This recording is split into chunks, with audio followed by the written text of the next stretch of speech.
Barangay Love Stories. Love Stories.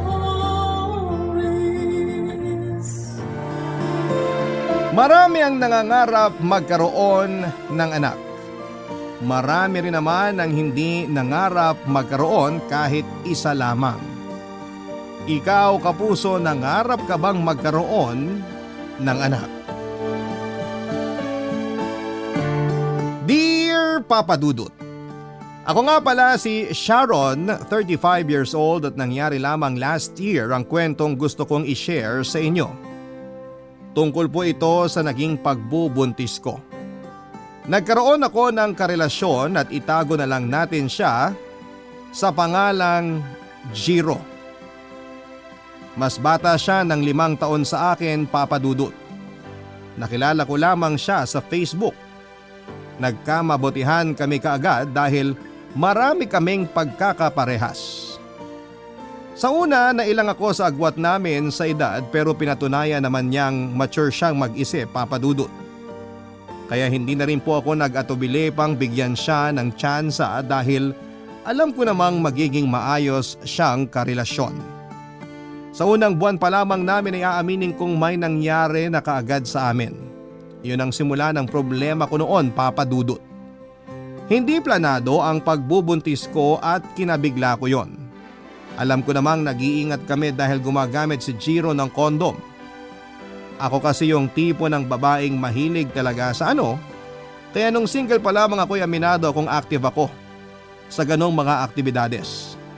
Kaya lagi kong nire-request noon sa makakaano ko na gumamit sila ng kondom dahil ayokong mabuntis. Aminado naman kasi ako noon na nag-e-enjoy pa ako sa pagkadalaga ko at masisira yon kung magiging nanay ako kaagad. At yun na nga, Papa Dudut, nangyari na ang kinakatakutan ko. Nabuntis na ako, Papa Dudut. Hindi ko lang talaga inasahan na mabubuntis ako ni Jiro dahil alam kong nag-iingat kaming pareho. Ako pa nga mismo ang bumili ng kondom na ginamit niya para namang masiguro na quality ang magagamit namin. Kaya naman nagulat ako after almost 2 months ay lumabas na positive ang pregnancy test ko. 2 beses akong gumamit ng PT para lamang makasigurado at parehas lamang ang resulta. Nagpunta na rin ako sa doktor at ganun din ang sinabi. Hindi ako mapakali sa mga nalaman ko, Papa Dudut. Agad kong pinuntahan si Jiro para sabihin sa kanya ang balita.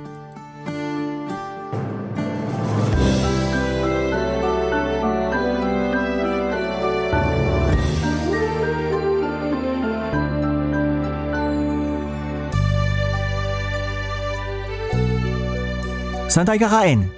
Huwag muna yan ang isipin mo. May kailangan tayong pag-usapan. Mamaya na lang habang kumakain. Gutom na ako eh.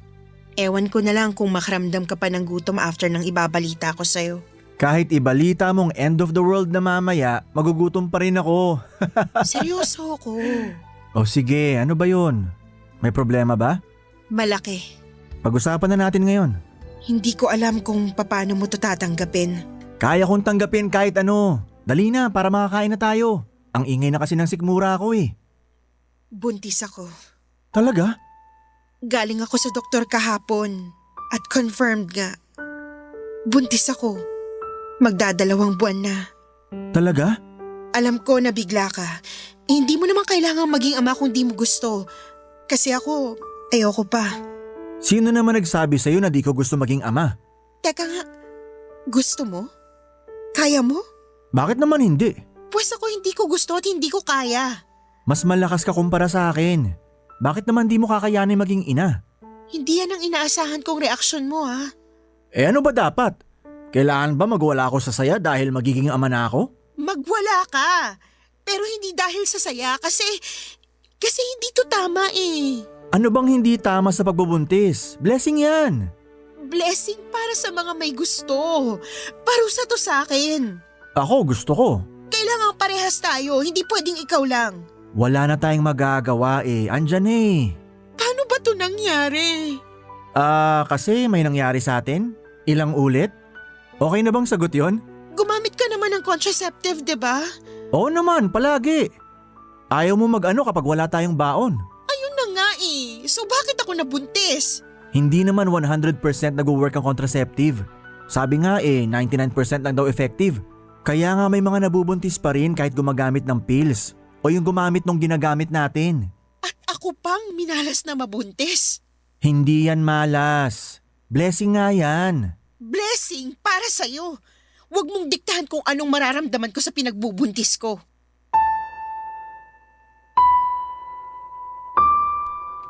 Hindi ko na hinintay pang magsalita si Jiro, Papa Dudut. Iniwan ko na siya at umuwi na ako sa bahay. Hindi ko pa rin matanggap ang nangyari sa akin at aminado akong nagplano na akong ipalaglag ang nasa sinapupunan ko. Kaya lang ay lumakas ang takot ko sa Diyos ng mga oras na yon. Nakahiga ako sa kama habang iniisip kung paano magugulo ng pinagbubuntis ko ang buhay ko. Nakatulala lamang ako sa kisame at hindi ko sana tatanggalin ang pagkakatitig ko roon kung hindi lamang tumawag si Jiro. Pinatay ko kagad ang cellphone ko nang makita kong nag-register ang pangalan niya sa screen ng telepono ko. Hindi ko pa siya kayang harapin dahil hindi ko pa rin magawang iproseso ang nangyari sa akin, Papa Dudut. Oo, mahal ko si Jiro pero wala pa ako sa punto noon na gusto ko nang mag-settle down kasama siya. Nakatulog na ako sa kakaisip at nagising na lamang ako nang marinig ko ang katok sa may pintuan. Nang buksan ko ang pintuan ay agad na bumungad si Jiro sa akin, Papa Dudut. Niyakap niya ako at pagkakita sa akin at hindi na nga ako na nakapalagpa, Papa Dudut. Nagulat na lamang ako na parang automatic na napayakap na rin ako sa kanya nang maramdaman ko ang init ng katawan ni Jiro. Hindi kami nagsalita at ninamnam lang ang comfort na dala ng mga yakap namin. Nang kumalas na ako sa pagkakayakap sa kanya at tumitig siya sa akin ay parang pinabatid niya na wala akong dapat na ikatakot dahil kasama ko siya. Doon ko lang naramdaman na napanatag. Pinapasok ko siya sa bahay at saka inayang kumain ang mga natira ko sa ref. Pinag-usapan namin kung ano ang mga susunod na gagawin at napagplanuhan naming magsama na. Nagdesisyon kaming magsama na sa bahay ko dahil mas malapit yon sa trabaho ko. Handa naman noon si Jiro na magsakripisyo para lamang sa ikagagaan ng buhay ko. Natuwa ako na nag-adjust si Jiro, Papa Dudut, kahit papaano rin ay natuwa ako na hindi siya katulad ng ibang lalaki na handang takbuhan ng responsibilidad sa mga babaeng nabuntis nila, Papa Dudut.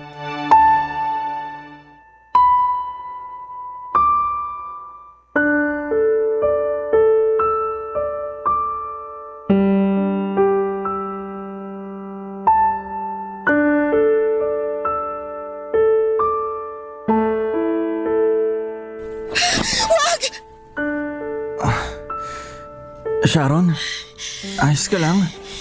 Nanaginip ako ng masama. Gusto mo ng tubig? Ayos lang ako. Siguro. Ano bang napanaginipan mo? Sabihin mo sa akin. Makakatulong yan para kumalma ka. Wag na. Bumalik na lang tayo sa pagtulog. Sharon, mas okay kung magkakwento ka. Baka kasi mamaya bumalik lang ulit yung masamang panaginip mo eh. Kailangan mong makalma. Ayos nga lang ako eh. Huwag kang magalit. Hindi ko lang naman kasi maiwasan na mag-alala. Nanaginip ako na namatay daw yung anak natin dahil hindi ko nabantayan. Lumabas daw ako ng bahay nung nakita kong tulog na siya. Tapos pagbalik ko nangingitim na siya, tinuod. Maraming uod. Nakakatakot. Panaginip lang yan. Paano kung pinaparating sa akin ang panaginip ko na hindi ako dapat maging ina? Ikaw lang nag-iisip niyan kaya siguro natadala mo sa panaginip. Sharon, kailangan mo nang harapin na ito na yon. Nakabuo na tayo. Walang mangyayaring masama sa kanya kasi dalawa tayong andito. Akala mo ba madali na magpalaki ng bata? Kahit dalawa tayo magtulungan, hindi kakayanin. Kung nakayanan ng iba, kaya rin natin. Huwag mong ikumpara sa ibang sitwasyon natin. Parehong hindi natin ginusto ang pinagbubuntis ko. Ikaw siguro. Ako gusto ko eh. Gustong gusto ko. Pangarap kong maging ama, matagal na. Kaya nga nagpapasalamat ako na nabuntis ka. Hindi to pwede eh. Ayoko talaga. Hindi ako handa. Marami na akong hindi pwedeng gawin. Hindi na ako pwedeng magyosi, uminom ng alak. Hindi na ako makakalabas kasama mga kaibigan ko dahil mas kailangan kong unahin ang anak natin. Paano ang career ko? Hindi pa ako handa sa ganung pagbabago. Masyado pang maaga. Sorry. Kasalanan ko. Kasalanan natin. Hindi tayo nagdoble ingat eh. Siguro may butas yung nabili ko sa pharmacy, kaya may mga nakalusot. Posible naman yun, diba? O baka dahil ginawa kong posible. Anong ibig mong sabihin? Gusto ko kumalma ka muna. Anong ginawa mo, Jiro? Binutas ko yung mga nabili mo sa pharmacy. Ilang beses kong tinusok ng karayom para masigurong may... Bakit mo ginawa? Anong karapatan mong gawin yun? Dati ko pa sinasabi sa'yo na wala pa sa utak kong maging ina. Bakit ikaw ang nagdesisyon para sa akin, ha? Bakit? Kumalma ka muna. Paano ako kakalma sa nalaman ko? Walang iya ka. Makasarili ka. Bakit hindi mo nalang ginawa sa iba? Sorry, Sharon. Nadala lang ako ng emosyon. Hindi ka nadala ng emosyon. Hindi mo ginamit sa tama ang emosyon mo. Mali na ako, oo. Tanggapin na lang natin to, pwede? Mas lalo mo akong binigyan ng dahilan para magalit sa pinagbubuntis ko. Pagkatapos kong malaman kung ano ang ginawa niya kaya nabuntis ako ay hindi ko na kinausap pa si Jiro, Papa Dudut. Naisip ko ring paalisin na siya sa bahay, Papa Dudut. Hindi ko kinatuwa ang nalaman kong ginawa niya. Tuwing naalala ko yung katangahan niyang yon ay naiinis ako at para akong nagliliyab sa sobrang galit. Nagpatulong ako sa mga kaibigan ko para maghanap ng pwedeng ipampalaglag sa dinadala kong bata sa sinapupunan ko. Wala naman silang nirekomenda dahil takot din silang magkasala. Nakiusap sa akin si Jiro na ayusin namin ang gusot ng relasyon namin. Nakaramdam ako lalo ng galit sa kanya dahil may mukha pa rin siyang iniharap sa akin matapos ang lahat. Ilang beses ko siyang pinaalis sa bahay ko pero nagmatigas siya. Nagwo-worry daw siya kaya mas pinili niyang tiisin ang mga sigaw, mura at pananakit ko sa kanya ng pisikal. Hindi ko naman ugaling manakit ng pisikal pero dala siguro ng sitwasyon at ng pinagbubuntis ko kaya ako nagawang saktan si Jiro noon, Papa Dudut. Hindi naman ako nilabanan at sinalo, hindi naman niya ako nilabanan at sinalo na lamang lahat ng pananakit ko. Napagod na rin ako dahil kahit anong gawin kong pananakit sa kanya ay wala pa rin siyang ginawang masama sa akin. Sinubukan pa rin niya akong kausapin at ipaliwanag kung bakit sinadya niya akong buntisin. Sinabi niya na pangarap ng tatay niyang maging isang lolo at siya ang inaasahang makagagawa noon. Nag-iisang anak lamang si Jiro ng mga magulang niya, Papa Dudut. Galing sila sa angkan na malaki ang pamilya. Maliban na lamang kina Jiro. Kaya naman pinipressure siya ng kanyang tatay na magkaroon na ng anak para mapatunayan sa mga kamag-anak nila na kaya niyang makabuo. Yun kasi ang tanda ng pagkalalaki para sa kanyang tatay. Nandiri ako sa pananaw ng tatay ni Jiro. Pero hindi na lamang ako nagsalita noon at nabawasan tuloy ang paninisi ko kay Jiro dahil tatay naman pala niya ang nagsimula ng lahat para ma-pressure siya sa gustong mangyari nito.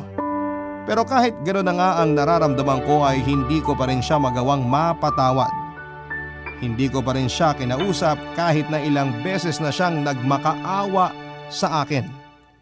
Hindi ko alam kung paano pa siya noon patatawarin dahil sinira na niya ang buhay ko kasama na ang tiwala ko. Barangay Love Stories. Barangay Love Stories. Lumipas pa ang mga araw pero hindi pa rin kami nagkakaayos ni Jiro.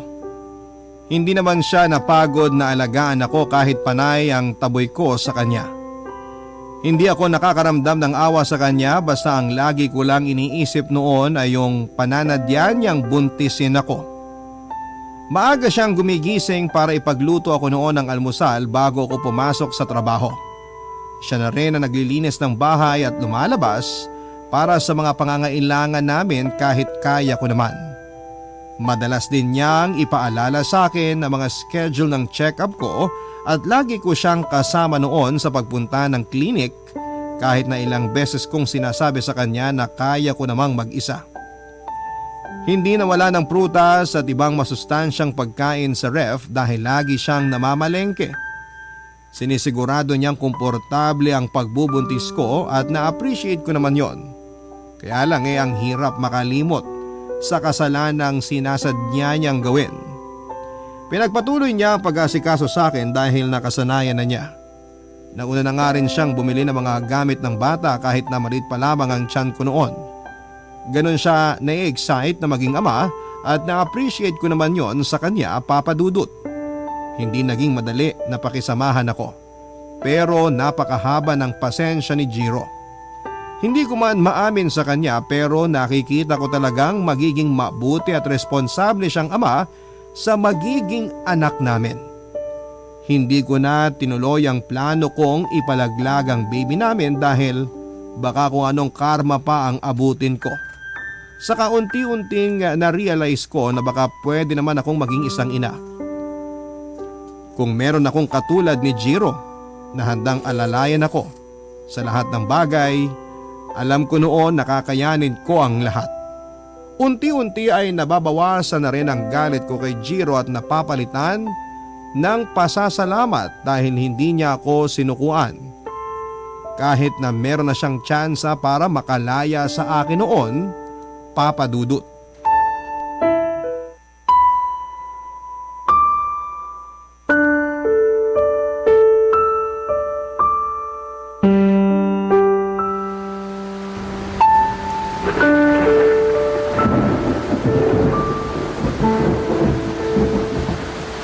Sharon, nagluto ako ng sopas.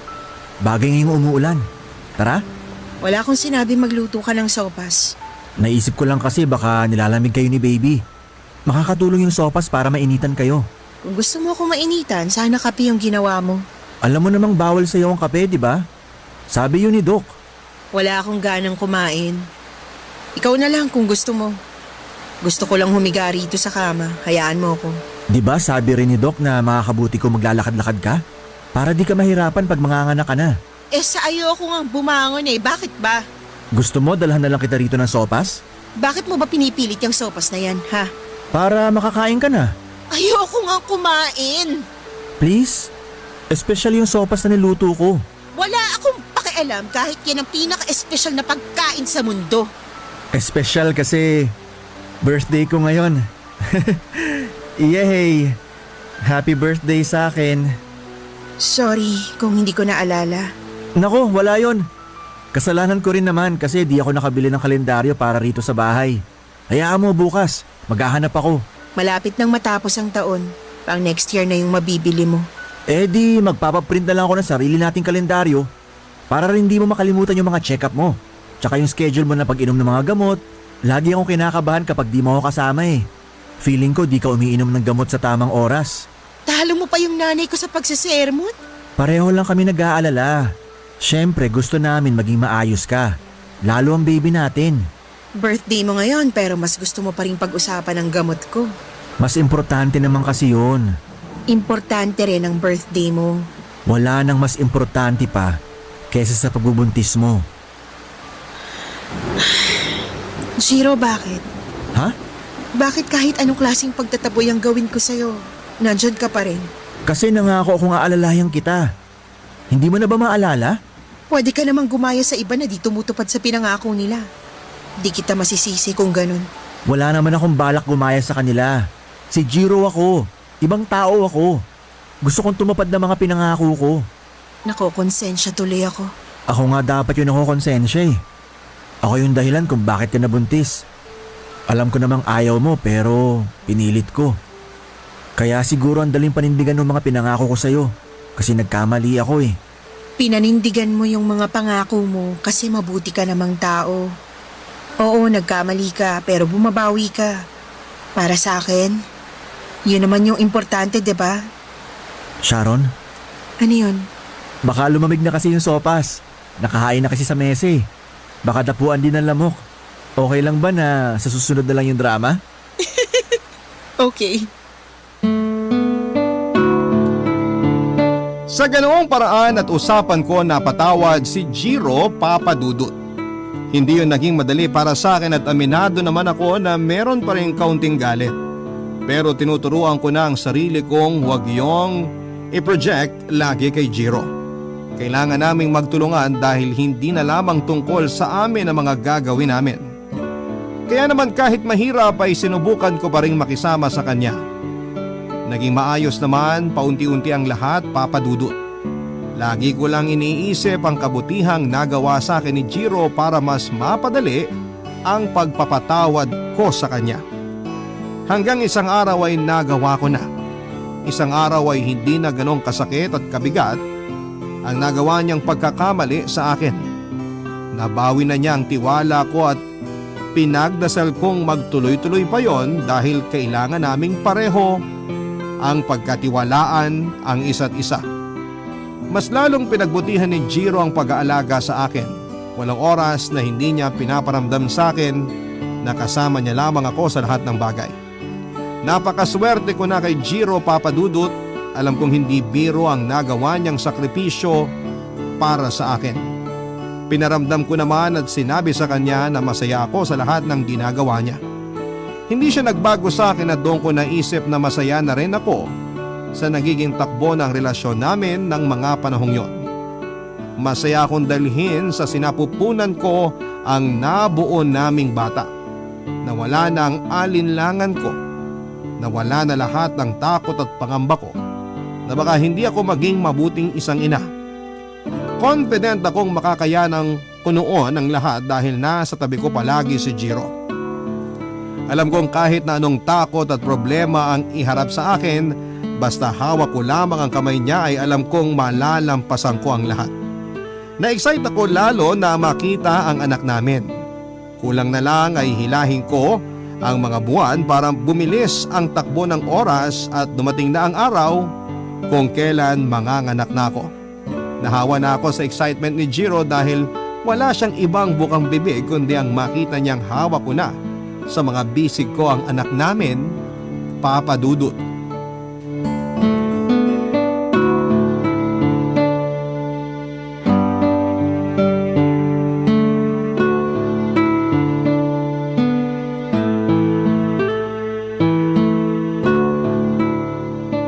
Ikaw, madaya ka. Alam ko inubos ko lahat ng lumpia kanina, pero talagang isusumbat mo pa yan ngayon? Hindi naman tungkol sa lumpia ang ibig kong sabihin. Eh ano? Nakwento ko na sa'yo ang tungkol sa pamilya ko. Lalo na yung part kung bakit gusto ko magkaroon ng anak. O tapos? Bakit ikaw ayaw mo magkwento? Nagkwento naman ako 5 kaming magkakapatid. Ako ang panganay. Magulo at laging nag-aaway ang mga magulang ko. Hindi yan. Eh ano nga? Bakit ba ayaw mo magkaroon ng anak? Nasagot ko na yan dati, 'di ba? Sagabal ang sanggol sa bisyo at social life ko. Lalo sa career. Alam ko may mas malalim pang dahilan. At huwag mo nang subukang languyin ang dahilan na yan kasi malulunod ka lang. Wow, ang lalim! Patulog na tayo. Sige na please, kwento ka naman. Gusto ko maintindihan kung bakit ayaw mo magkaanak. Gusto ko naman na ngayon, yun na yung importante. Pero dati kulang na lang eh. Isuka mo na yung magiging anak natin. Normal lang naman na reaksyon yan sa mga hindi pa handang maging ina. Sharon. Okay, sige magkukwento na. Huwag mo akong huhusgahan. Never ko namang ginawa yan. Ayokong magkaroon ng anak kasi ayokong magaya sa nanay ko. Kasi? Biglaan din siyang nabuntis. Huling taon na niya sa college nung pinagbuntis niya ako. Nahinto tuloy siya sa pag-aaral. Akala niya makakabalik pa siya ulit. Pero wala pang 1 taon, nabuntis ulit siya. Mataas ang pangarap ng nanay ko, pero di niya yun naabot dahil sa aming mga anak niya. Kaya wala siyang ibang ginawa kundi sisihin kami at si tatay. Lagi niyang pinapamukha na kami ang sumira ng buhay niya. Kaya pala. Kaya ayokong magkaanak kasi ayokong magkaroon ng sisisihin sa mga hindi ko nagawa. Madali na lang kasi ipasa yung sisi sa iba. At aaminin ko nung una ko palang nalaman na buntis ako, sinisi ko agad yung nasa sinapupunan ko. Sinisi ko na siya sa mga hindi pa nangyayari. Nangako akong hindi ako gagaya sa nanay ko. Pero nung ako yung nasa sitwasyon, natulad na rin ako sa kanya. Hindi masaya, hindi maganda. Nakakadiri na sinisi ko yung walang kamuwang-muwang na sanggol. At least ngayon hindi mo na ginagawa, di ba? Ayos ka na? Tanggap mo na? Dahil sa'yo. Pwede bang dahil na lang sa'yo? Gusto ko matanggap mo siya dahil pinili at nagustuhan mo. Dahil desisyon mo. Mas madaling isipin na dahil sa'yo kaya madali kong natanggap to. Tulog na tayo? Sige. Pakiabot naman yung... Aray, Oh, bakit? Ano nangyari? Nasagi ba kita? sumasakit ang tiyan ko. Aray, Halika, bumangon ka. Tulungan kita. Pumunta na tayo sa ospital. Jiro, Bakit? may dugo. Nanlaki ang mga mata ni Jiro nang makita niya ang mga daliri kong may mga dugo. Galing ang dugo sa maselang bahagi ng katawan ko. Noong mahawakan ko ito, dala ng sakit na biglang naramdaman ko. Nagmadali siyang hanapin ang tsinelas ko para makaalis na kami. Nakakuha kami kaagad ng taxi at nagpadiretso na sa ospital. Hindi niya binitawan ang mga kamay ko habang papunta kami sa ospital. Naramdaman ko ang panginginig ng mga kamay niya at sinubukan kong huwag ipakitang nasasaktan ako. Pero hindi yon na itago ng mukha ko. Napakasakit ng tiyan ko at yon ang unang beses na nakaramdam ako ng ganong klase ng kirot. Nakarating kami kaagad sa ospital at doon na ibinalita sa amin na nakunan ako. Hindi ko makakalimutan ang mukha noon ni Jiro nang ibalita sa amin ng doktor na wala na ang anak namin. Parang mas nasaktan siya kesa sa akin, Papa Dudut. Hindi ko naman siya nakitang umiyak pero nakita ko sa mga mata niya na parang nadurog ang kanyang pagkatao. Nanatili pa ako sa ospital ng 2 araw bago ako hinayaan ng doktor na makauwi na sa bahay. Hindi ko na makausap ng maayos si Jiro dahil madalas lamang siyang tulala noon. Hindi rin kami nakapag-usap ng maayos habang nasa ospital ako dahil mas gusto niyang huwag magsalita.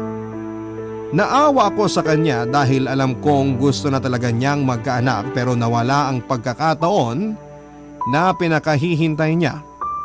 Kaya hindi ko siya masisisi kung binaon niya ang sarili niya sa kalungkutan. Hindi ko noon alam kung ano ang gagawin sa sitwasyon namin, Papa Dudut.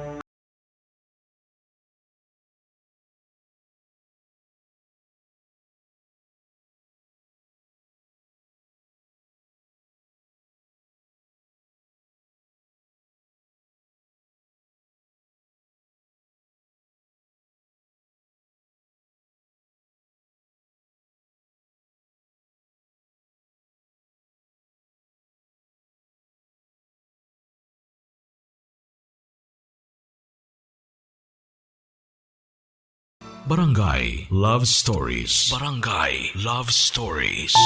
Lumipas ang halos 1 buwan nang naramdaman ko ang pagbabago ni Jiro sa akin.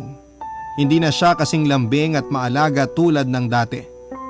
Nung una, hinayaan ko lamang siya dahil kailangan rin niyang magluksa. Ako yung ina pero naunahan ko pa siyang mag-move on sa pagkawala ng anak namin. Lagi lamang siyang nakakulong sa kwarto at madalang kong lumabas. Kahit na ilang beses ko siyang ayaing mamasyal noon ay lagi lamang niyang tinatanggihan yon. Lagi lang siyang nakatutok sa kanyang cellphone at gumagawa ng dahilan para hindi ako kausapin. Sinubukan kong habaan ang pasensya ko sa kanya dahil alam kong malaking bagay ang pagkawala ng baby namin. Hindi ko nga lang talaga alam ng mga oras na yon kung hanggang kailan ko siya kakayaning unawain. Alam naman niyang maiksi lang ang pasensya ko at inaalala ko na lamang ang mga panahong inalagaan niya ako noong kailangan ko siya. Yun na lamang ang nagpapahaba ng pasensya ko. Inalagaan ko rin siya, Papa Dudut, pinagsilbihan ko siya tulad ng ginawa niya sa akin. Hindi ako nakatanggap ng pagpapasalamat sa kanya kahit na anong gawin kong mabuti.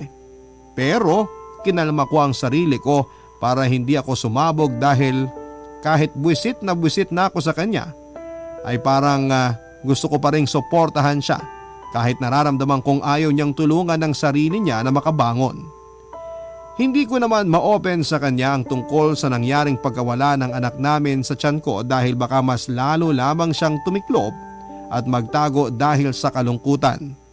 Mula noong umuwi kami galing ospital ay hindi na nga namin napag-usapan ang pagkawala ng anak namin. Pinakikiramdaman ko siya ng mga panahong yon kung ready ba siya na pag-usapan na yon, pero na-feel kong hindi pa siya handa. Hinintay ko ang tamang pagkakataon para mailabas namin lahat ng nararamdaman namin sa mga nangyari. Pero mukhang imposible yon para sa kanya. Pinagpatuloy ko na lamang ang pag-aasikaso sa kanya upang makatulong sa pagbangon niya. Kaya nga lang, gusto kong sabihin sa kanya na kailangan din niyang tulungan ang sarili niya. Dahil alam ko noon na hindi ko kayang gawin yon ng mag-isa lamang, Papa Dudut.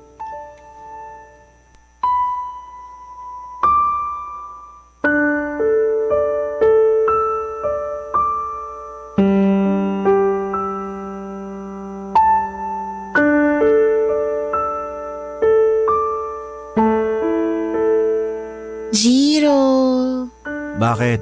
matutulog ka na ba? Nagpapaantok.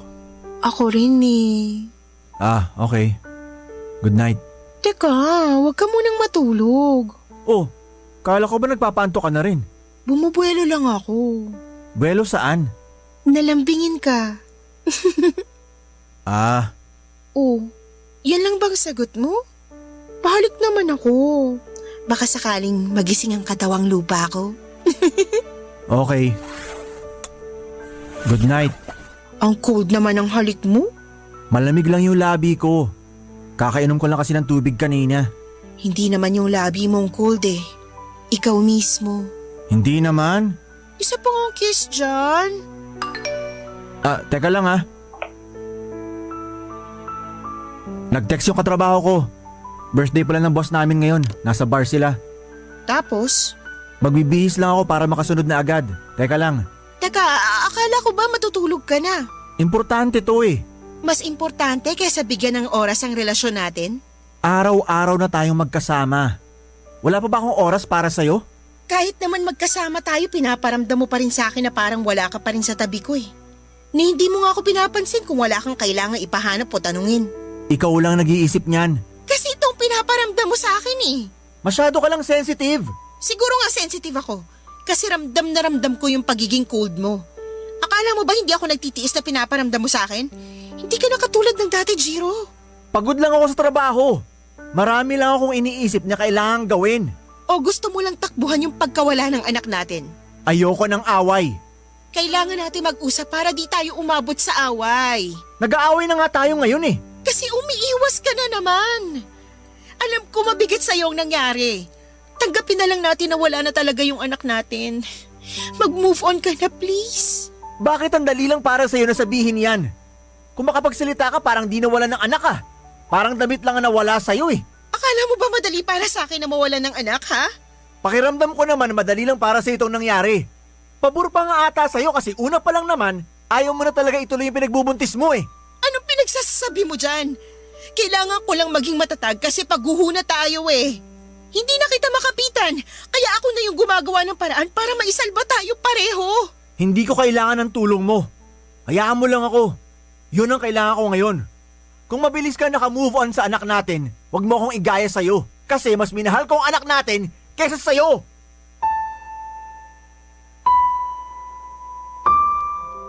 Aaminin kong may katotohanan naman ang sinabi niya. Kaya siguro mabilis ako nakapag-move on ay dahil hindi naman ako ganon ka-invested sa pagiging ina. Hindi ko nga lang syempre yon sinabi kay Jiro dahil baka mas lumalim pa ang lungkot niya. Nahiga na lamang ako sa kama at tumalikod na sa kanya. Inasahan ko kahit papaano, nalalapitan niya ako para suyuin pero bumangon siya sa kama at nagbihes na. Nasaktan ako na umalis na lamang siya nang hindi man lang nagpapaalam sa akin. Naiyak na lamang ako nang marinig kong nakalabas na siya ng bahay. Nasaktan ako dahil hindi man lang siya gumawa ng paraan para tulungan akong maayos ang sitwasyon namin. Hindi ako nakatulog sa kakaisip at kakahintay sa kanya. 5:00 na ng umaga nang marinig kong bumukas ang pintuan. Nagpanggap akong tulog at hinintay siyang pumasok ng kwarto pero hindi po yon nangyari. Doon na siya natulog sa may sofa namin kaya mas lalo akong nainis at nalungkot. Hinayaan ko na si Jiro sa gusto niyang gawin sa buhay niya, Papa Dudut. Hinayaan ko siyang lumabas kasama ang mga kaibigan niya at hinayaan ko siyang magkulong sa kwarto kung yon ang kailangan niya. Siguro'y napagod na rin akong tulungan siya dahil parang wala naman siyang balak na tulungan ang sarili niya. Nag-focus na lamang ako sa sarili ko para makabangon na rin po ako. Lumalabas na rin ako noon kasama ang mga kaibigan ko para makasabay lamang kay Jiro. Wala na kaming pakialamanan pa sa isa't isa at sinanay ko na ang sarili ko sa ganon.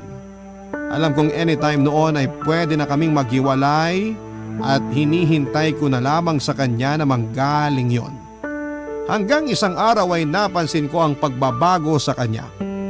Muli siyang lumapit sa akin at pinaramdam na kailangan niya ako. Pinaramdam niya ulit na nakikita niya ako. Naguluhan ako sa pinapakita niya at naging klaro ang lahat noong sumapit ang isang gabi ng Sabado habang nakahiga kami sa kama, Papa Dudut.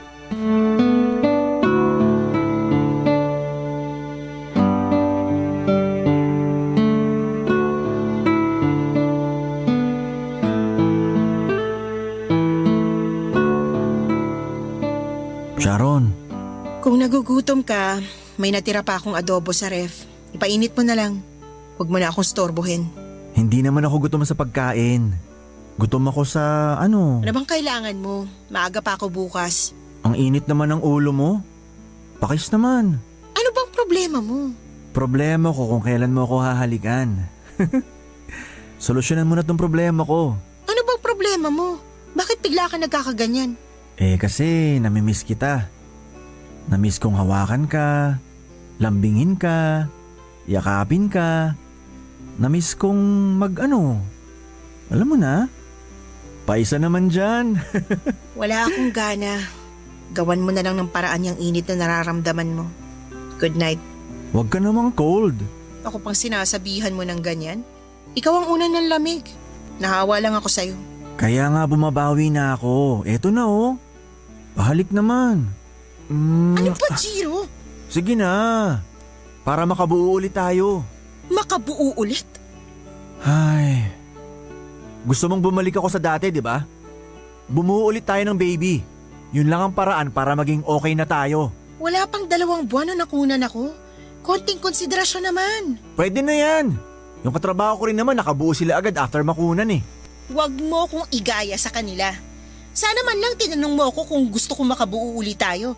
Hindi yung nagdedesisyon ka dyan na akala mo pag-aari mo katawan ko. Para rin naman to sa ikakaayos na relasyon natin. At kapag hindi ako pumayag, ibig sabihin lang sira na to. Ganon. Alam mo namang gusto ko magkaanak, di ba? At alam mo rin nung una pa lang na hindi ako handang maging ina. Sumuga lang ako dati dahil sa nangyari na eh. Ando na eh. Pero yung paplanuhin na bumuo ulit ngayon, utang na loob. Magtanong ka naman sana kung gusto ko pa. Kung di mo ako pagbibigyan, edi maghiwalay na lang tayo. At nagawa mo pa akong takutin ngayon? Sige, maghiwalay tayo. Sige!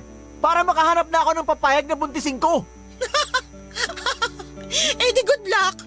Pumayag ka na! Mambuntis ka na lang ng iba, wag ako. Anak ng... Bakit ka ba ganyan, ha? Bakit di mo man lang isipin na kailangan ko ng anak? Grabe. Hindi ka na talaga nakawala sa issue mo sa tatay mo, no? Hanggang ngayon gusto mo pa rin i-prove ang sarili mo sa kanya. Mabuhay ka naman para sa sarili mo. Wala kang pakialam kung gusto ko mapasaya ang tatay ko. Palibhasa, wala kang pakialam sa mga magulang mo kaya ganyan ka mag-isip. Iba yung walang pakialam sa hindi binabase sa ibang taong kasiyahan at mga desisyon ko sa buhay. Hindi mo kilala ang tatay ko. Hindi mo alam kung anong kailangan ko pagdaanan para makuha lang approval niya. Oo, alam ko mali yun. Pero yun ang nagpapasaya sa akin eh. Hindi mo pwedeng irespeto mo yun? Mas kaya kitang respetuhin kung kaya mong umiwas sa pang-pressure sa'yo ng tatay mo. Akala mo ba hindi ko sinubukang gawin? Hindi mo alam kung bakit ako ganito sa tatay ko, Sharon! Jiro, alam ko. Ikaw na mismo nagsabi sa akin na gusto niyang magkaroon ng apo dahil galing kayo sa malaking angkan. Hindi yan ang totoo! Ano? Bakla ako, Sharon. Nung nalaman ni tatay, nagalit siya sa akin. Hindi na niya ako kinausap. Hindi niya ako pinauwi sa bahay. Ilang okasyon na di ako naimbitahan sa bahay dahil sa galit niya. Kaya naisip kong talikuran ng sarili ko. Niligawan kita para lang tanggapin ulit ni tatay. Hindi pa rin siya natuwa kasi alam niya na di ko rin mapapanindigan yun sa huli. Kaya naisip kong buntisin ka. I'm sorry, Sharon. Pero dahil doon pinatawad ako ni tatay. Tinanggap na niya ako ulit. Masaya na ako ulit. May pamilya na ako ulit. Alam na ba ng tatay mo na wala na siyang aasahang apo sa atin? Hindi. Hindi ko pa kayang ipaalam sa kanya. Kaya nga parang awa mo na. Kailangan ko ng anak. Hindi ko kailangan ng anak, Jiro.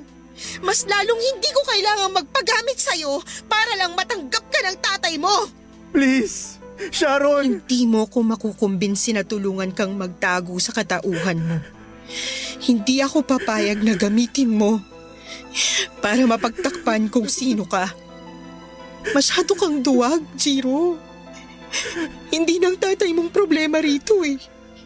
Ikaw na mismo. Ikaw ang humaharang sa sarili mo. Ikaw ang gumagawa ng paraan para mas lalo kang maging miserable. Paano ka tatanggapin at mamahalin ng ibang tao kung di mo magawa mismo sa sarili mo?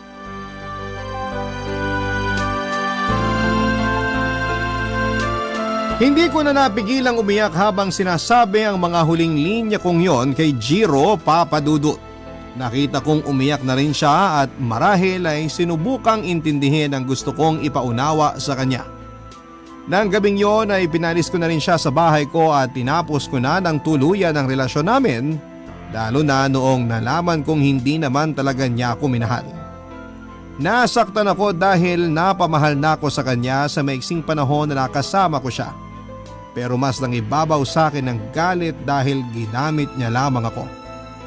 Noong nakalis na siya ay hindi ko mapigilang magwala sa kwarto at sinubukan kong kalmahin ang sarili ko pero hindi ko nagawa dahil umaapaw ang galit ko.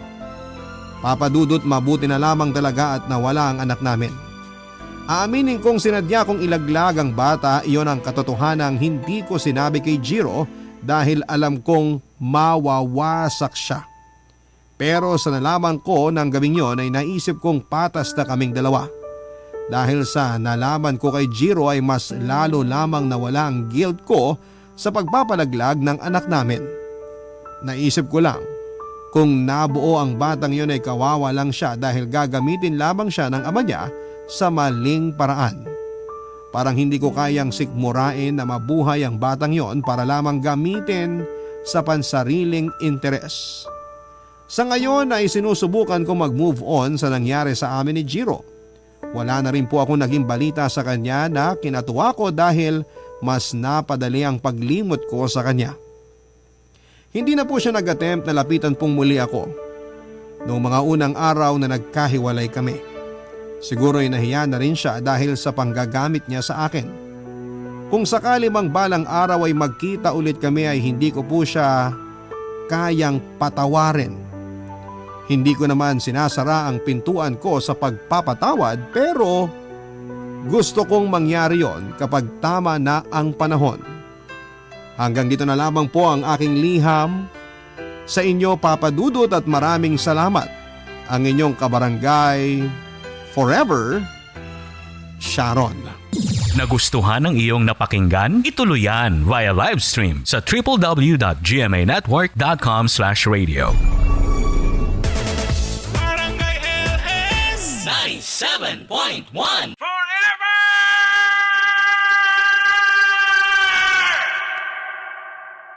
Ang mga kwento ng pag-ibig, kwento ng buhay at kwento ng pag-asa dito sa Barangay Love Stories. Love Stories. May kanya-kanya tayong pangarap oras na pumasok tayo sa relasyon. Mga pangarap na pwedeng magpatibay lalo na ng pagsasama o maging dahilan ng pagbagsak nito. Ikaw kabarangay, ano nga ba ang pangarap ninyo ng karelasyon mo? Dear Papa Dudut, magandang araw po sa inyong lahat. Ako nga pala si PJ, 31 years old. Gusto ko lamang pong i-share ang kwento ko na nangyari may 1 taon nang nakakalipas. Iikot ang kwento ko sa relasyon naming dalawa ni Wilbert.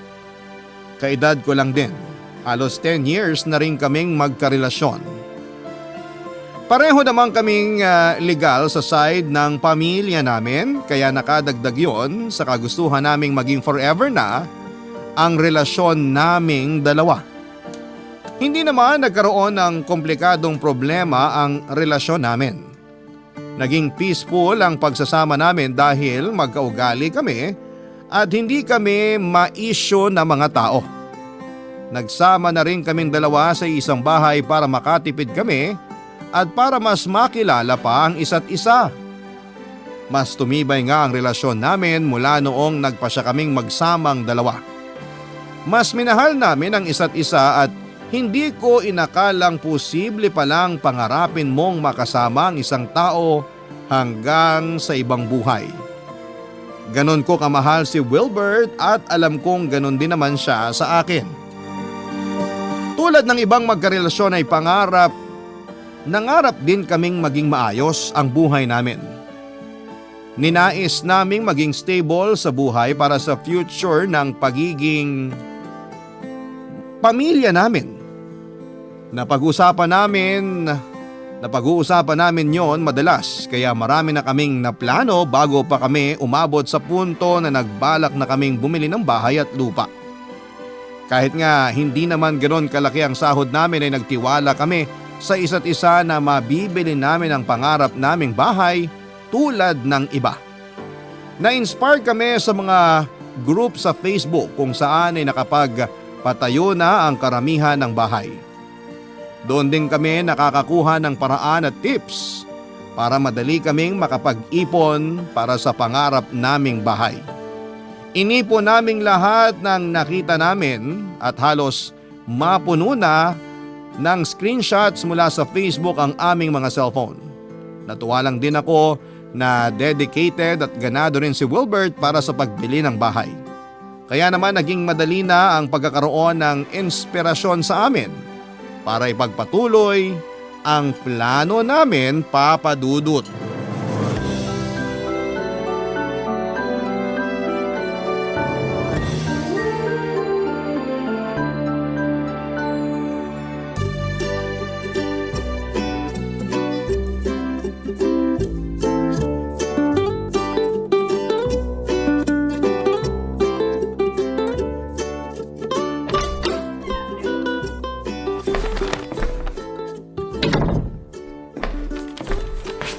Wilbert!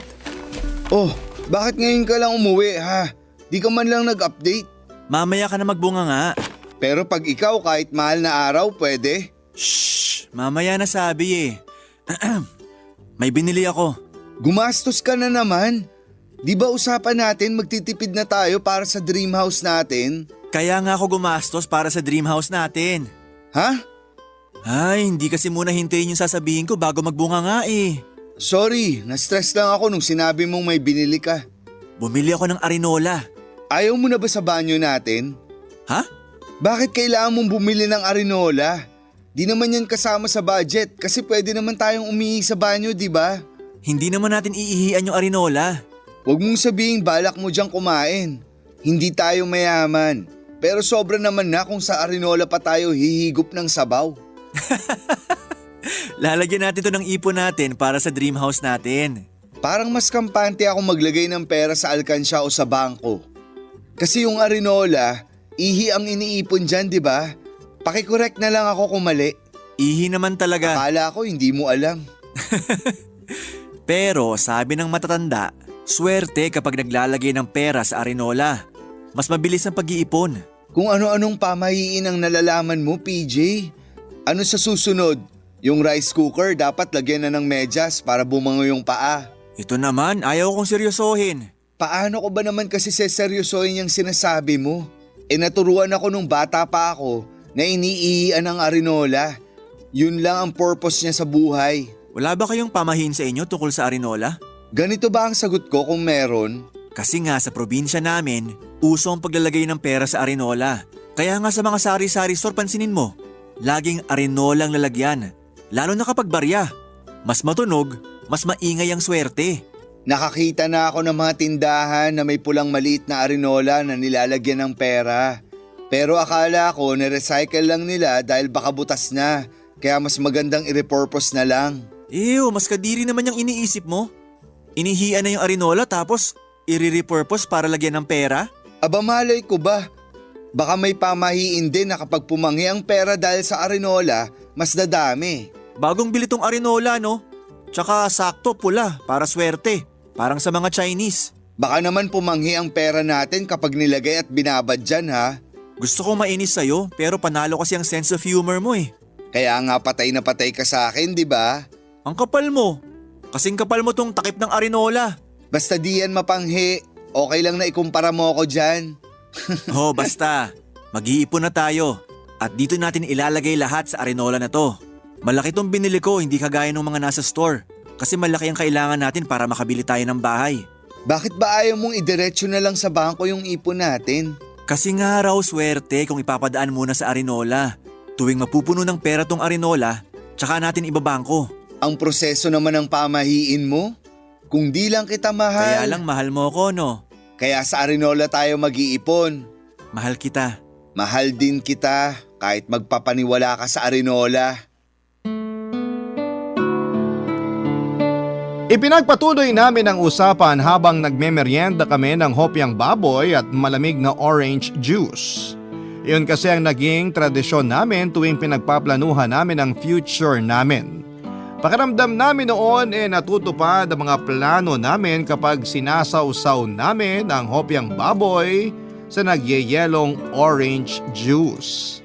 Sinasabayan pa namin yon ng malakas na tawanan para marinig ng langit na kailangan naming matupad ang mga plano at mga pangarap namin.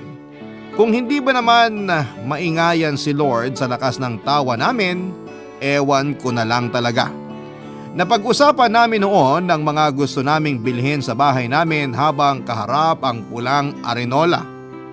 Bala ko noon na konting gamit lang ang bilhin para makasunod sa pagiging minimalist. Dahil yon ang uso. Kaya lang ay kinontra ni Wilbert dahil sabi niya, hindi pwede ang pagiging minimalist sa ating mga Pinoy. Lalo na tayong mga nasa low to middle income class dahil panigurado kahit mga paper bag mula sa restaurant na hindi mo naman magagamit ay itatago mo pa rin. Umaasa kasi tayong magagamit pa rin natin yon balang araw kahit na hindi naman natin alam kung kailan. Marami pa kaming napag-usapan at hindi sana kami titigil kung hindi lang namin napansin ang mabilis na paggalaw ng mga kamay ng orasan. Oras na para magpahinga dahil kailangan muli naming magtrabaho kinabukasan para sa mga pangarap namin. Sa pangarap naming tahanan. Bago kami nahiga ay humarap pa kaming dalawa sa malapad naming salamin sa kwarto. Pinagmasdan namin ang bawat isa at saka ngumiti. Binulungan ako ni Wilbert at sinabing balang araw mas maganda na ang isusuot naming pangtulog. Binulungan ko rin siya at sinabing balang araw ay maganda na ang bahay na pagtutulugan naming dalawa. Napangiti kaming pareho sa mga bulong namin at saka nagpasya na humiga sa kama para magpahinga. Hanggang sa panaginip ay umabot ang pangarap kong bahay para sa amin ni Wilbert. Ganon katindi ang kagustuhan ko noon na makabili na kami kaya sisimula na nga naming punuin ang arinola. Hindi ng ihi kundi ng pera. Mabilis lang sana ang pag-iipon kung walang problemang biglang darating sa harapan mo. Inaasahan ko naman ng may mga problemang haharang sa pag-iipon namin. Kaya lang ay hindi ko inaasahan kung gaano yon kabigat. Papa Dudut.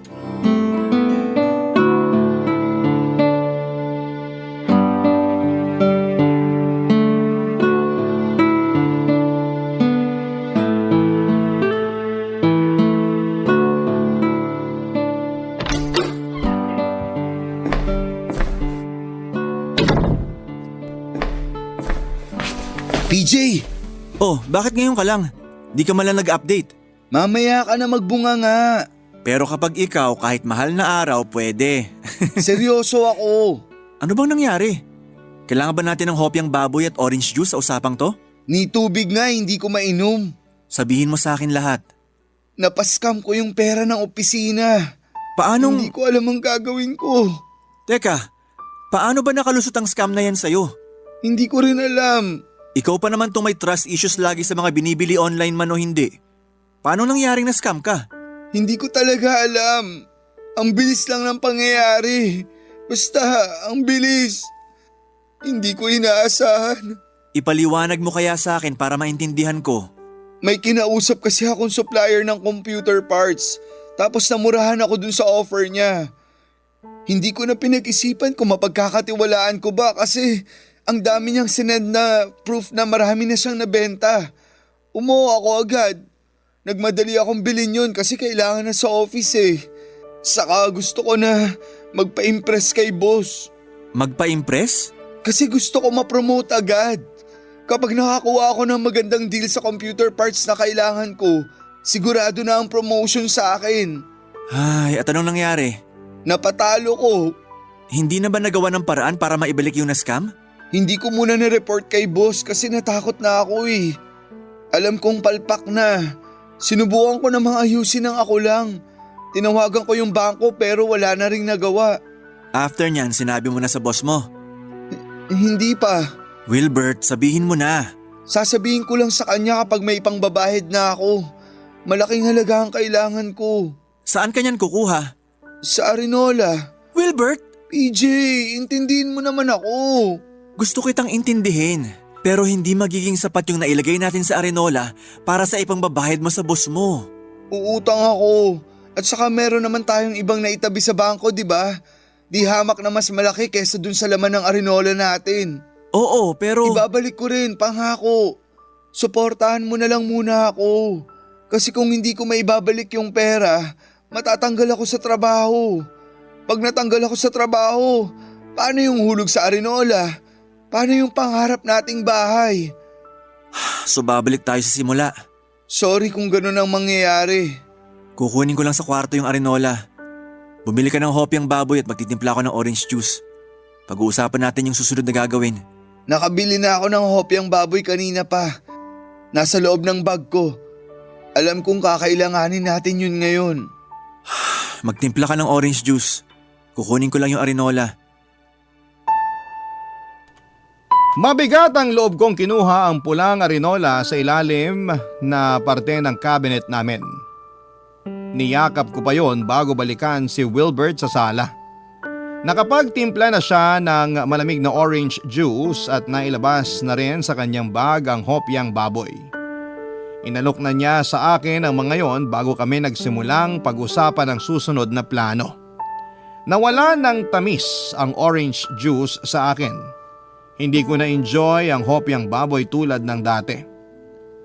Napakabigat ng nangyari kay Wilbert na kinailangan naming umatras sa pangarap naming bahay. Nasaid ang ipon namin sa Arinola pati na rin ang nasa mga bangko namin. Naiyak na lamang ako noon pero wala na akong magawa pa kundi ang tulungan at suportahan siya. Naisip ko na makakapag-ipon pa rin naman ulit kami. Kaya lang ay sumiksik sa utak ko kung kailan namin mababawi yung nawala sa akin. Aaminin kong may hinanakit ako kay Wilbert dahil sa mga nangyari. Pero noong napansin kong nanlulumo na siya dahil sa lungkot na nakita niya sa mukha ko, pinilit kong patatagin ang sarili ko. Inisip kong isa lamang itong pagsubok para sa aming dalawa at paniguradong meron pang mas malaking biyaya ang maibabalik sa akin kapalit ng nawala. Yun na lamang ang pinanghawakan ko para kahit papaano ay tumamis na ang orange juice at sumarap ng muli ang hopyang kinakain ko. Nakatulong naman ang pagiging positibo namin noon. Ang huling plano namin bago maubos ang hopyang baboy at orange juice ay magtulungan pa rin kaming dalawa kahit na anong mangyari. Sa mga panahong 80% lang ang kayang ibigay ng partner ko, Subukan mong punan ang 20% para mabuo ang 100% kailangan ninyo para makausad sa problema ninyo sa relasyon ninyo. Yon, Papa Dudut, ang naging dulo ng plano namin. Nakagaan yon kahit papaano sa amin at pinagdasal ko na lamang din na mapuno muli ang pulang arinola na pinanghahawakan kong makapagdadala ng swerte sa buhay at sa mga pangarap namin. Kaming dalawa, hawak kamay at walang iwanan kahit na anuman ang maging problema. Barangay Love Stories. Barangay Love Stories. Sa pagdaan ng mga araw ay unti-unti ay nakapaglagay na kaming muli sa pulang arinola. Hindi ko pa rin siyempre matanggal noon sa isipan ko ang nawalang pera noon. Malaki ang ginawa naming pagtitipid para makahabol sa nawala sa amin. Hindi na kami nakapag-date sa labas tulad ng dati.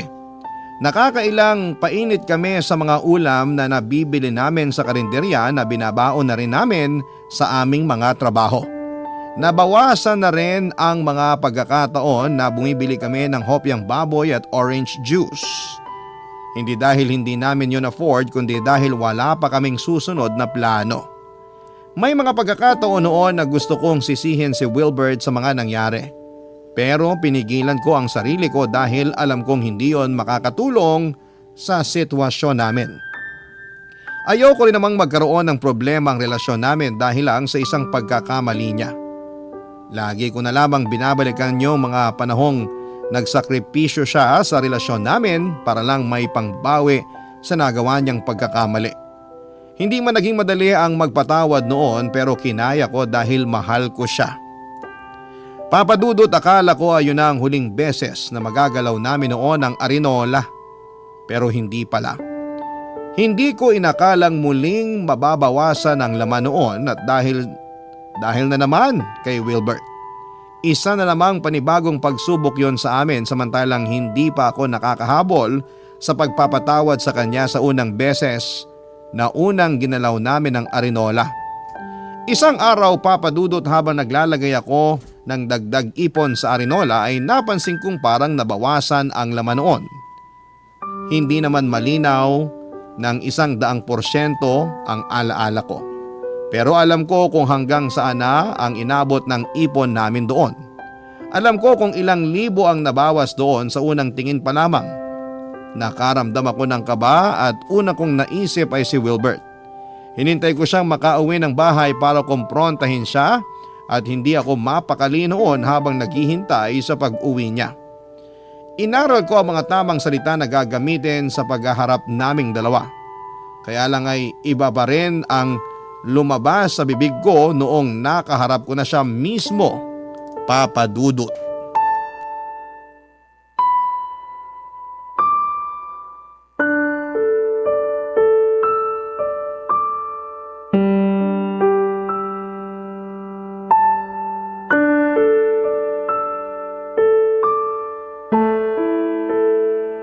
Usap tayo, Wilbert. Urgent ba yan? Pwedeng maligo muna? Nanlagkit ako sa traffic kanina eh. Mabilis lang to. Kung saglit lang naman pala yan, hayaan mo muna ako makaligo para tuloy-tuloy na tayo sa pag-uusap. Ay, oo nga pala, may gusto akong panoorin. Umupo ka na. Kailangan na natin mag-usap. May nangyari ba? Bakit ang seryoso mo? May nangyari? Ikaw nga dapat ang unang makakasagot niyan. Huwag mo naman akong daanin sa mga ganyang tanong. Alam mong mahina ako sa ganyan. Diretsahin mo na lang ako. Anong nangyari sa arinola? Nasa ilalim ng cabinet. Hindi yan ang sagot na kailangan ko. Ano bang sagot ang gusto mo? Eh hindi nga malinaw ang tanong mo. Wilbert, alam mo kung anong pinupunto ko rito. Alam mo kung anong isasagot sa tanong ko. Eh sa hindi nga, anong gusto mong gawin ko? Saan mo dinala ang ibang pera sa arinola? Ha? Ngayong diretsahan ng tanong hindi ka bigla makasagot? Hindi ko alam. Wilbert! Kumuha ako ng konti. Ilang libo yung konti? 10,000. At kailan mo balak sabihin sa akin na kumuha ka ron nang walang paalam sa akin? Ibabalik ko rin naman. Hindi kaso kung ibabalik o hindi. Kumuha ka nang walang paalam. Pera ko rin naman yun. At pera ko rin yun! Hindi ko ginamit sa mali ang perang kinuha ko ron. Ginamit ko para sa pagpapa-ospital ni Bunso. Nakiusap si nanay sa akin para tumulong ako kasi walang-wala rin sila. At bakit hindi mo sinabi sa akin ang sitwasyon ng kapatid mo? Bakit ngayon ka lang ito nalaman? Ayaw na sana kitang abalahin. Kasi alam ko namang problemado ka pa mula dun sa kinuha ko last time. Ayun na nga eh. Alam mo namang problemado pa rin ako ron. Tapos dinagdagan mo pa uli ngayon. Emergency naman tong nangyari kaya ako ginalaw yung ipon natin. Buhay na ng kapatid ko ang nakasalalay dun. Mas importante yun kaysa sa pangarap mong bahay. Naiintindihan kong importante ang buhay ng kapatid mo. Pero sana man lang sinabi mo sa akin. Partner mo ako. Kailangan ko ring malaman. Lalo na't pera natin ang ginamit mo para sa kapatid mo. Eh di sorry. Kung napipilitan ka lang sa sorry na yan, bawiin mo na lang. Nagsorry ako kasi gusto ko na lang matapos tong usapan na to. So napilitan ka nga. Bahala ka na nga dyan. Saka mo na lang ako kausapin kapag naiintindihan mo na ako. Huwag mong asahan na mangyayari yan anytime soon. Hindi talaga kami nagkaayos kagad ni Wilbert Papadudut. Nagpataasan kami ng pride at siya rin naman ang naunang nagpakumbaba dahil alam niyang may mali siya. Nakipag-usap siya sa akin para maresolbahan namin ang problema dahil nasa iisang bahay lamang kami at hindi namin pwedeng maiwasan ang isa't isa. Nakipag-cooperate naman siya at ganon din ako dahil gusto ko na ring magkaayos kami. Pero kinailangan ko munang ipaintindi sa kanya ang ginawa niya. Nagpatuloy naman ang pagpapakumbaba niya at na-appreciate ko yon. Nagsorry ako sa kanya at pinag-usapan kung paano kami makakabawi.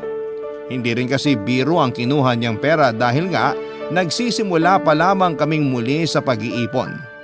Inamin ko sa kanyang masama ang loob ko at humingi muli siya ng sorry. Nakokonsensya raw siya dahil kailangan naman daw talaga magpaalam siya sa akin. Kaya lang ay emergency daw kasi yon at natakot siya na baka hindi ako pumayag. Nasaktan naman ako sa sinabi niya dahil parang wala siyang tiwala na gusto kong tumulong sa pamilya niya. Hindi ko na lamang pinalaki pa ang issue para makapag-move forward na kami sa buhay. Nangako si Wilbert na babayaran niya ang kinuha niyang pera na ginamit niya sa pagpapaospital sa kapatid niya. Pinangako rin niya na mas malaki na ang ilalagay niya kumpara sa akin, lalo na at may nauna na rin siyang kinuha mula sa ipon namin.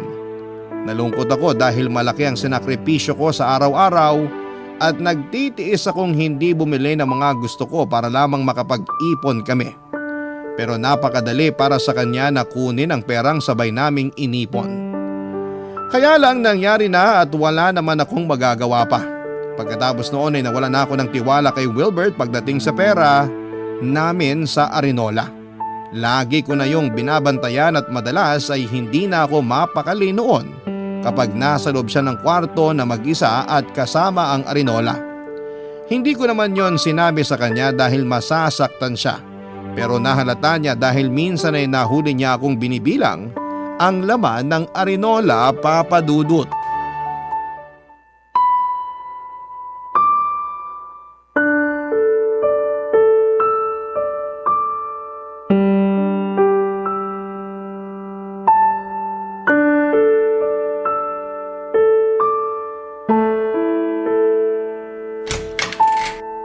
Chinat kita sa Facebook para bumaba ka na ng kwarto. Kakain na tayo. Sorry. May ginagawa lang ako. Bakit nakalabas yung Arinola? May listahan ka pa dyan. Teka, binibilang mo ba yung laman? Hindi naman. Naghulog din kasi ako kahapon eh. Chinek ko ulit ngayon. Ang ganda ng pagkakacheck mo ha.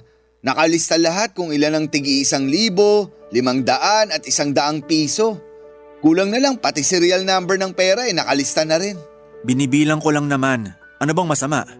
Bakit ba pakiramdam ko binibilang mo yan dahil di mo na ako pinagkakatiwalaan? Ano bang pinagsasabi mo riyan?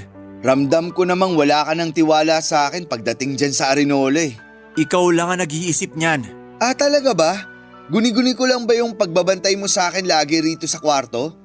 Hindi mo ako magawang iwang mag-isa rito kasi natatakot ka na baka galawin ko yung laman ng Arinola, di ba?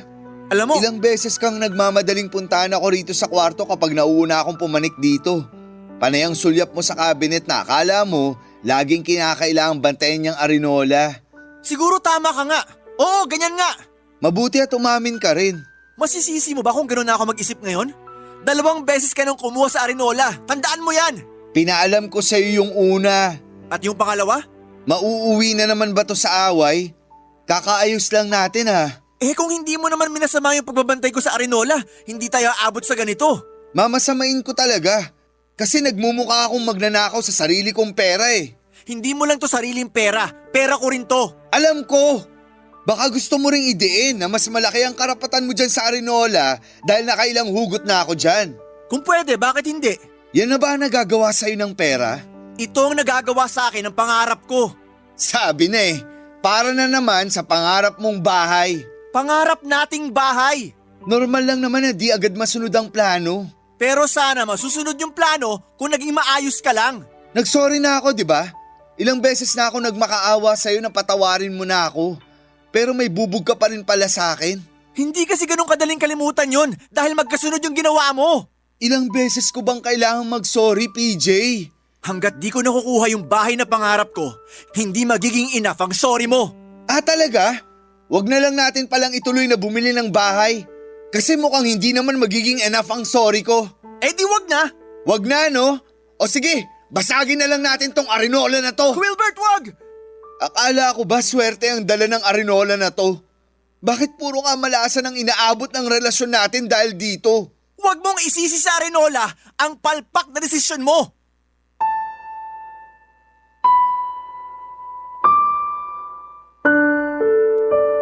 Papadudot lalong umaapaw ang galit ko nang tinuloy-tuloy ni Wilbert ang pagsira sa Arinola. May mga perang napunit dahil sa gigil niya. Naitulak pa niya ako nang pigilan ko siya sa ginagawa niya, Papadudot. Pagkatapos noon ay natauhan siya at nagsorry sa akin. Kinabigla ko ang mga nangyari, Papadudot. Yun ang unang beses na nakita ko siyang nagalit ng ganon. Alam kong na-trigger ko siya pero hindi ko naman inakalang magiging ganon ang reaksyon niya.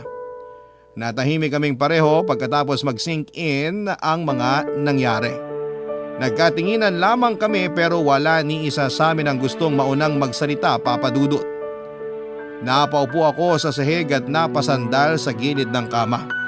Habang si Wilbert naman panay ang iwas ng tingin sa kumalat na pera sa nasirang Arinola.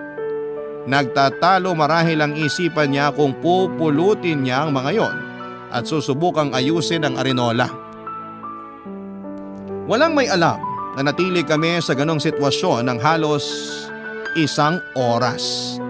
Ako ang naunang tumayo para matapos na ang sitwasyon na yon at nagtungo ako sa cabinet, hindi para ibalik at itagong muli roon ang Arinola pero para kumuha ng damit at siniksik sa bag ko. Nakita yon ni Wilbert at mukhang nalaman na niya ang plano kong umalis. Nilapitan niya ako at niyakap. Sinabayan niya yon ng iyak at nadala ako doon. Nabitawan ko ang bag na hawak ko at napakapit sa kanya. Gumaan kahit papaano ang loob ko sa yakap at iyak na yon, kaya lang ay hindi mawala sa isipan ko ang mga nangyari bago yon. Hindi ko rin matanggal sa isipan ko kung ilang beses sinubok ni Wilbert ang tiwala at pasensya ko. Pinagdasal ko na sana iyon na ang huling beses na magtatalo kami pagdating sa pera. Pinagdasal ko na sana hindi na muling magkaroon ng problemang pinansyal si Wilbert para hindi na muling matukso ang mga kamay niya para kumuhang muli sa Arinola, Papadudot. Barangay Love Stories. Barangay Love Stories. Matapos ang naging gulo sa pagitan namin ni Wilbert ay nagkaayos din naman kami. Nagkaroon muna ng konting ilangan bago kami nakabalik paunti-unti sa dati. Inayos namin ang nabasag na Arinola. Yun pa rin ang ginamit naming lagayan ng pera. Pansin ang bakas ng pagkasira ng Arinola kahit maingat naman naming dinikit-dikit lahat ng parteng nabasag. Hindi na ngayon maibabalik tulad ng dati, malaki na ang naging lamat mula ng unang beses po itong mawasak. Bigla ko tuloy naisip ang nangyari sa relasyon namin ni Wilbert, Papadudot. Tulad ng isang Arinola. Nagkaroon na rin ng lamat ang aming relasyong dalawa at hindi man namin kaagad inamin. Pero ramdam naman namin sa bawat tingin ang problema. Hindi na katulad ng dati ang lahat pero hindi na rin kami nag-aaway. Tahimik na lamang kami kapag kakain sa tuwing uuwi galing sa trabaho. May mga araw na mas gusto kong manatili na lamang muna sa trabaho kaysa ang umuwi ng bahay at madatnan doon si Wilbert. Ganon din ang iniisip kong nararamdaman ni Wilbert. Dahil may mga araw na pansin kong balisa siya kapag nasa loob lamang kaming pareho ng bahay. Pagdating naman sa aming pag-iipon ay napansin kong hindi na masyadong naglalagay ng pera si Wilbert. Hindi ko naman siya sinabihan o pinupuna dahil sa takot na baka mauwi na naman kami sa away tulad ng dati.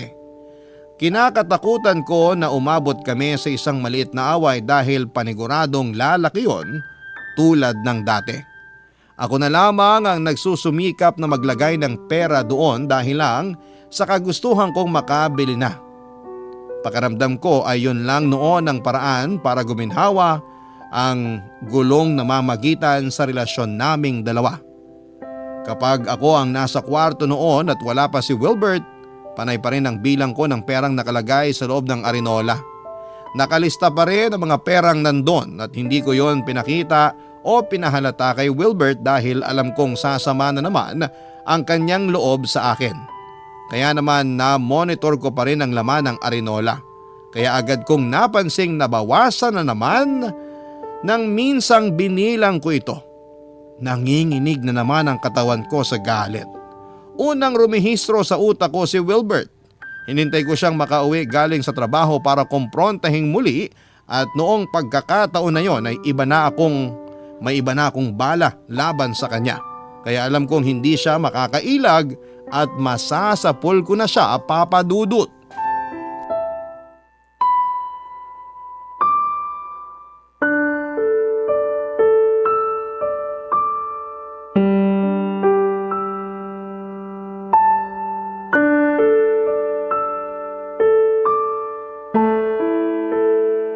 Amoy alak ka. Nagkayayaan lang kasama mga katrabaho. Kahit nakainom ka, kaya mo bang makipag-usap sa akin? Nakikipag-usap naman ako sa'yo ngayon. Maayos pa naman ako. Sa bagay, mas maganda makipag-usap sa lasing. Kasi paniguradong hindi raw magsisinungaling. May problema na naman ba, PJ? Siguro. Diretsahin mo ko. Alam mong ayoko ng ganyan. Okay. Bakit kumuha ka na naman ng pera sa Arinola? Nagbilang ka ulit nung wala ako? Di na talaga mapirmi ang trust issues mo, no? Sabihin mo nga sa akin kung paano mawawala ang trust issues ko. Pinatunayan mo na naman sa akin na tama lang ang ginagawa kong pagdududa sa'yo. Papalitan ko rin. Kailan pa? Hindi ka pa nakakapagbayad sa una't pangalawa, tapos kumuha ka pa. Pag sinabi kong papalitan ko, papalitan ko. Konti na nga lang ang inihuhulog mo sa Arinola, pero grabe ka pa rin dumakot. Bakit di mo nalang inubos? Nahiya ka pa. Di mas lalo mo napansin. May nakakatawa talaga sa nangyayari, Wilbert. Ay, ayoko na kasing ma-stress. Ayaw mong ma-stress, pero ikaw itong may kagagawa ng stress mo. Kumuha ulit ako para sa maintenance ni nanay. Sinungaling! Hindi ako nagsisinungaling. Sabihin mo yan sa nanay mo na nakausap ko kanina lang. Pakialamera. Talagang pati nanay ko dinamay mo pa rito. At bakit hindi? Ikaw ang unang nandamay sa kanila dati, di ba? Bukas na lang tayo mag-usap. Paano mo nagawa magsinungaling tungkol sa kapatid mo? Ano? Hindi naman pala na ospital ang kapatid mo. Paano ka nakagawa ng ganun pagsisinungaling tungkol sa buhay ng isang tao? PJ! Yung totoo lang ang kailangan ko. Kung ayaw mong basagin kong Arinola na yon sa mukha mo. Gusto mong malaman lahat? Dalian mo! Yung pangalawang kuha ko sa Arinola, ginamit ko para ipangsugal. Para mabilis ako makabayad sa una kong atraso sa'yo. Sa ipon natin. Hindi kita minadali na magbayad. At talagang sa sugal ka pa kumapit? Yun lang ang paraan na alam kong mabilis. Ay. At dun sa unang beses na kumuha ako sa Arinola. Please, sabihin mong tungkol talaga yan sa na-scam sa'yo sa trabaho. Na-scam naman talaga ako. At? Na-scam ako pero hindi sa trabaho. Na-scam ako ng isang babae. Ituloy mo! May naka-video call akong babae. Nakalandian. Habang tulog ka, may ginawa kami habang nagvi-video call. Hindi ko alam na na-record ng babaeng yun yung ginagawa ko at ginamit niya yun para i-blackmail ako. Malaking halaga yung kailangan niya at wala akong magawa. Doon totoong napunta yung unang pera na kinuha ko sa Arinola. EJ, I'm sorry. Isang beses lang naman yun. Hindi ko na inulit.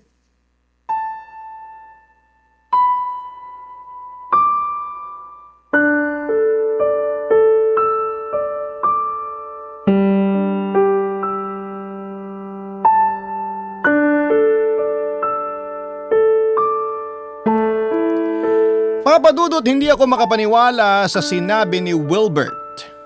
Ni sa panaginip ay hindi ko man lang nakitang magagawa niya yon sa akin. Napatanong ako kung ano bang kulang sa akin para gawin niya yon sa akin. Inasahan kong iiyak ako at magwawala ng mga oras na yon pero hindi po yon nangyari. Nakatitig lamang ako sa kanya at siya naman ay nag-aabang ng mga salitang pwedeng makasakit sa kanya. Hindi ko yon ibinigay sa kanya. Tanging nagawa ko na lamang noon ay pumanhik sa aming kwarto at nagkulong doon ng halos 30 minutos. Hindi ako sinundan ni Wilbert, alam kong nasa sala lamang siya noon at inaabangan ang susunod na gagawin ko. Maski ako ay hindi ko alam ang susunod na gagawin ko. Nabigla ako masyado at hindi ko napaghandaan ang magiging reaksyon ko. Basta nasa loob lamang ako ng kwarto at nakaupo sa sahig. Makalipas ang ilang saglit ay nagpasya na akong tumayo, Papadudot. Tinungo ko ang kabinet at saka kinuha sa ilalim noon ang arinola. Nanginginig ang mga kamay ko habang hawak ang arinola na yon. Ang arinolang inakala ko makapagbibigay ng swerte sa amin. Pero kabaliktaran ang naidulot sa relasyon namin ni Wilbert. Doon ako nakaramdam ng bigat ng dibdib, Papadudot. Nagmadali akong lumabas ng kwarto para balikan sa sala si Wilbert. Nadatnang ko si Wilbert na nakaupo sa sofa at may hinandang hopyang baboy at malamig na orange juice. Pilit ang ngiti niya na may halong kaba. Samantalang ako ay hindi ko magawang pikein kahit ang masamang tingin ko sa kanya. Nagalangan siyang simulan ang usapan kaya naman ako na ang lumapit at pinatong na ang arinola sa harapan naming dalawa. Nakita ko ang bigat sa mukha niya ng pagmasdan ng arinola. Nakatingin lamang ako sa kanya habang kinakalma ang sarili ko. Nang handa na ako ay kinausap ko na siya sa mga susunod naming plano. Hindi katulad ng dati, ang mga planong yon ay hindi maitatawid ng maayos ng hopyang baboy at malamig na orange juice. Papadudot.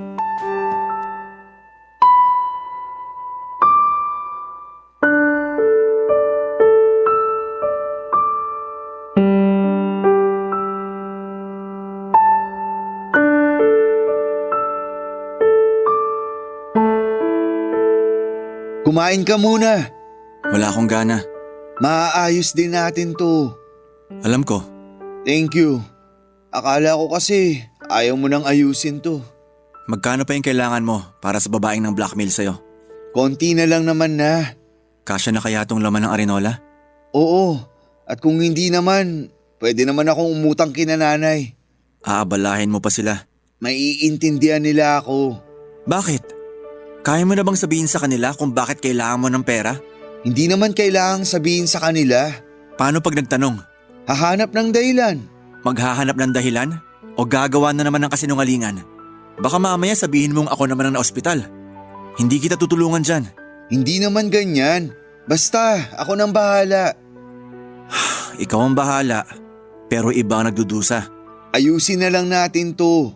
Malulusutan din natin to. Hindi ko nga alam kung bakit kailangan kasama ko sa dapat lumusot sa problemang sinimulan mo. Alam ko galit ka pa sa akin at naiintindihan kita. Pero kailangan ko ng tulong mo. Yun naman lagi ang ginagawa ko, di ba? Simulan na natin kung paano to ayusin. Kung ano man yung kulang, huwag ka nang mag-alala. Ako na ang didiskarte. Kung hindi kinananay, doon na lang sa mga katrabaho ko. Mapapahiraman nila ako. Okay? Huwag kang mag-alala. Hindi na ako uutang sa'yo. Huli na tong paggalaw ko sa ipon natin. Dapat naman. Makakabawi rin ako sa'yo. Maghahanap ako ng isa pang trabaho para mapabilis yung pagbayad ko ng utang sa'yo. Saka para makahabol na tayo sa ipon para sa dream house natin. Aha. Excited na ako makalipat tayo sa dream house natin. Sisipagan ko na talaga ang paglalagay ng ipon sa Arenola. Aha. Para namang di ka nakikinig sa mga sinasabi ko. Sorry. Binibilang ko kasi tong laman ng Arenola para alam ko kung sapat sa ipangbabayad mo sa ng blackmail sa'yo. Sabi ko naman sa'yo, okay na yan. Ako nang bahala kung kukulangin. Pwede ba kitang bigyan ng 5,000 piso? May extra pa naman ako rito. Ha? Hindi na kailangan. Nakakahiya na. Tanggapin mo na. Huli na rin naman. Ang laki na nang naitulong mo sa akin. Hindi ko na kayang tanggapin yan. Pero kung maluwag naman sa loob mo… Kunin mo na tong 5,000 piso. Pagkatapos nun, kunin mo na rin lahat ng gamit mo rito sa bahay at umalis ka na. Ha? Malakas naman ang pagkakasabi ko, no? Sigurado naman akong narinig mo. Akala ko ba ayusin natin to? Tama naman. Tinulungan kitang ayusin ang sitwasyon mo. Binigay ko na sa'yo lahat ng laman ng Arenola. May 5,000 pa akong ibibigay. Ang ibig kong sabihin yung tungkol sa relasyon natin. Iniisip mo pa talaga na may relasyon pa tayo? Matapos kong malaman lahat ng ginawa mo? Pero aayusin natin, di ba? Wala nang ibang kailangang ayusin. Gusto ko na lang umalis ka na rito sa bahay para makapagsimula na ako sa buhay ko. Paano yung dream house natin? Hindi ka naman talaga kasama sa pangarap na yon. Ako lang ang totoong nangarap sa bahay na yon. Kasi kung kasali ang puso mo ron, sana hindi ka gumawa ng dahilan para mabura ang pangarap na yon. Inabot ko na ang 5,000 kay Wilbert at binilinan siyang umalis na rin ng araw na yon. Hindi niya yon tinanggap kaya naman nilapag ko na lamang sa lamesa. Inulit ko ang mga sinabi ko baka lang sakaling hindi na proseso ng utak niya lahat ng mga nangyari. Hindi siya nakapagsalita at nakatingin lamang siya sa 5,000 pisong pinatong ko sa mesa. Nagpa siya akong umalis muna ng bahay, Papa Dudut. Bago ako lumabas ng bahay ay inulit ko ang pagpapaalis ko sa kanya. Sinabi kong babalik ako ng bahay oras na makaalis na siya. Hindi pa rin niya ako inimik. Nanatili lamang siyang nakaupo at tila nagtatalo ang isipan at puso niya sa gagawin. Hindi ko alam kung saan ako pupunta noon hanggang sa dinala ko ng mga paa ko papunta sa simbahan. Nagkataon nakakatapos lang ng misa at pasarado na ang simbahan. Naupo ako sa pinakadulong upuan at doon ay bigla akong napabulalas ng iyak. Nabigla ako sa mga nangyari dahil akala ko ay wala na akong luhang mailalabas.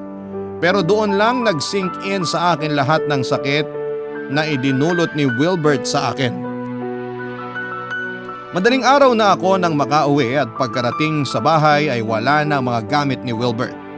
Pero hindi niya kinuha ang 5,000 piso at ang laman ng Arenola. Nanikip ang dibdib ko nang ma-realize kong tapos na nga talaga kaming dalawa. Sinimulan kong muli ang pag-iipon para sa dream house ko kahit na wala na akong katuwang. Bumili ako ng panibagong Arenola kung saan ko nilagay ang ipon ko. Inabala ko ang sarili ko sa pagtatrabaho at nagsimula na rin akong magnegosyo ng pet supplies. Mabilis lang napuno ang Arenola. Sa tuwing napupuno yon ay diretso na kaagad sa bangko. Mabilis lang na lumipas sa mga araw at nakaipon na ako ng sapat na pera para may pang down payment sa bahay na napili kong bilhin. Napaiyak na nga lang ako sa mga nangyari, hindi dahil sa lungkot o sakit, kundi dahil sa saya. Saya na akala ko ay tapos na ang pangarap kong magkaroon ng bahay dahil nawala si Wilbert. Pero hindi pala.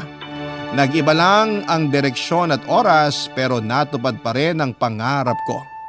Nawalan lamang ako ng katuwang sa pangarap na yon pero inabot pa rin sa akin ni Lord ang lahat dahil siguro yun naman ang pinakamagandang plano. Papadudot may mga taong makakasama mo sa pagbuo ng pangarap. Pero hindi pa rin natin masisiguro kung makakasama natin sila sa dulo para mabigyan ng katuparan yon. Pero kahit na ganoon man ang nangyari ay nagpapasalamat pa rin ako dahil mas lalo akong tumatag sa pagkawala ni Wilbert at mas lalo ako nagkaroon ng drive para bigyang katuparan ng mga pangarap ko. Hanggang dito na lamang po ang aking liham. Maraming salamat po at nagawa ninyong ibahagi ang aking buhay sa lahat ng inyong mga masusugid na tagapakinig sa Barangay LS. Muli maraming salamat po. Ang inyong forever kapuso at ka-barangay, PJ. Nagustuhan ng iyong napakinggan? Ituloy yan via live stream sa www.gmanetwork.com/radio. Barangay LS 97.1